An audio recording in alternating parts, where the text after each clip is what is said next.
ప్రభునామానికి మహిమ కలుగును గాక. ముందుగా మీ అందరికీ నా హృదయపూర్వక వందనాలు. బాగున్నారు కదా? చూడండి, మన ప్రయాస దేవునికి తెలుసు. నువ్వు ప్రభు కోసం ఎంత ప్రయాసపడతావో నీ ప్రయాస ఎప్పటికీ వ్యర్థం కాదు.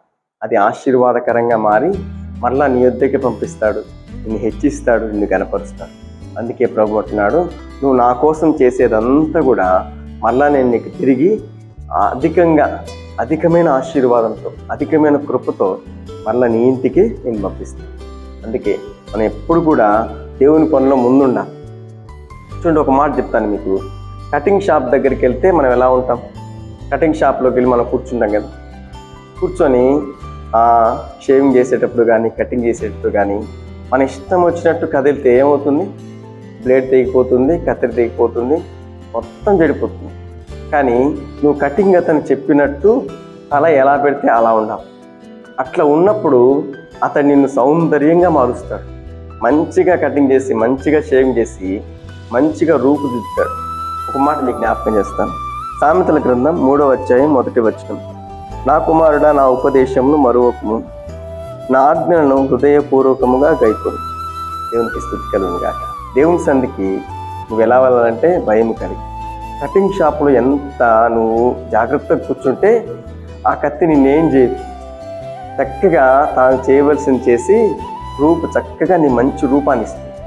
నువ్వు దేవుని సన్నిధిలో వాక్యం ముందర కూర్చున్నప్పుడు చాలా భయం కలిగి కూర్చోవాలా, జాగ్రత్తగా కూర్చోవాలా. వాక్యము 2 అంచులు గల ఖడ్గం కదా. నువ్వు అతిక్రమిస్తే, నువ్వు ఓవర్ యాక్షన్ చేస్తే, నీ ఇష్టం వచ్చినట్టు ఆలోచిస్తున్న నీ ఇష్టం వచ్చినట్టు చూసి విని వినక, పట్టి పట్టక, చూసి చూడక, ఆ వాక్యం కదా నీ నిర్లక్ష్యంగా అక్కడ ఉన్నావు అనుకో, 2 అంచుల గల ఆ ఖడ్గం ఏం చేస్తుందంటే ముక్కలు ముక్కలు చేసేస్తుంది. వాక్యం దేవుడు అండి. నువ్వు దేవుని దగ్గర నీ తమాషాలు, దేవుని దగ్గర నీ వేషాలు. మనం ఎక్కడైనా మనం ఏ వేషాలైనా వేయచ్చు, కానీ వాక్యం ముందరని చాలా జాగ్రత్తగా ఆయన ఆజ్ఞలను, ఆయన వాక్యం హృదయపూర్వకంగా ప్రభు నాతో మాట్లాడుతున్నారు, ప్రభులను దర్శిస్తున్నారు.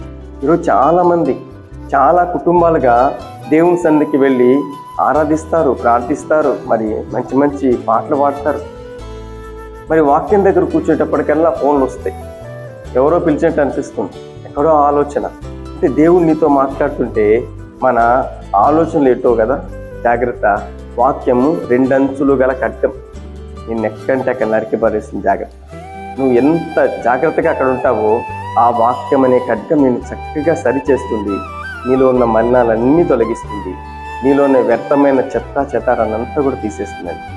కటింగ్ షాప్కి వెళ్ళి ఎంత జాగ్రత్త కూర్చుంటావో అంతకంటే బహు జాగ్రత్తగా దేవుని సన్నిధిలో వాక్యం ముందు నువ్వు కూర్చున్నప్పుడు వాక్యమై ఉన్న దేవుడు నిన్ను సౌందర్యంగా మలుస్తాడు, అందంగా తీర్చిదిద్దుతాడు. నీలో ఉన్న వ్యర్థమైనదంతా తొలగించి బహు సౌందర్యంగా నేను తయారు చేయబడే స్థలం ఏంటంటే దేవుని పాఠశాల. అక్కడికి వెళ్ళి నువ్వు ఎలా ఉందని తెలుసా? బహు భయం కలిగి, బహు జాగ్రత్త కలిగి, ఖడ్గం ముందర నువ్వు ఎంత మంచిగా ఉంటావో, ఎంత ఓర్పుగా ఉంటావో, ఎంత సహనంగా ఉంటావో, ఎంత తగ్గించబడి ఉంటావో ఆ వాక్యం అనే ఖడ్గం నిన్ను సరిచేస్తుంది. నీ కుటుంబాన్ని దీవిస్తుంది.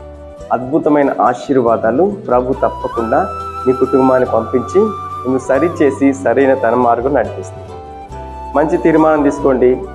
చక్కగా దేవుని వాక్యం ముందర కూర్చొని జాగ్రత్త కలిగి మాట ప్రకారం మంచి తీర్మానంలో నడిపించబడండి. దేవుడు అన్ని విషయాలను మిమ్మల్ని దీవించునుగా. మీ అందరికీ ఒక చిన్న ప్రార్థన చేస్తాను. కళ్ళు మూసుకొని ప్రార్థన. మహాపరిశుద్ధుడా, మహోన్నతుడా, నీకు స్తోత్రములు నాయన. ఈ మాటలు వింటున్న ప్రతి బిడ్డలు వాక్యం ఎదుట కూర్చున్నప్పుడు జాగ్రత్త కలిగి ఉండమంటున్నాం. అక్కడ ఎంత జాగ్రత్తగా ఉంటే అంత సరి చేయబడతాం, అంత అందంగా తీర్చిదిద్దబడతాం. సౌందర్యంగా మలచబడే స్థలమే వాక్యం. ప్రభువా, నీ బిడ్డలందరూ వాక్యం ఎదుట ఉన్నప్పుడు చక్కగా నీ మాటలు వింటూ, చక్కగా ధ్యానిస్తూ, చక్కగా వారి బ్రతుకు మార్చుకుంటూ ముందుకు నడిపించమని ప్రార్థిస్తున్నాం. ఈ మాటల ద్వారా ప్రతి బిడ్డలు సరిచేయబడాలి. రోజంతా నీ కాపుదల, నీ భద్రత ప్రతి బిడ్డలకు దయచేయమని, ప్రతి శోధ నుంచి తప్పించమని, ప్రతి అవసరము తీర్చమని నజరేయుడైన యేసుక్రీస్తు నామములో ప్రార్థిస్తున్నాం పరమ తండ్రి. ఆమేన్. ఈ మాటలు మిమ్మల్ని బలపరిస్తే మీకు తెలిసిన వారందరికీ షేర్ చేయండి. ప్రభు మిమ్మల్ని దీవించి ఆశీర్వదించును గాక. ఆమేన్.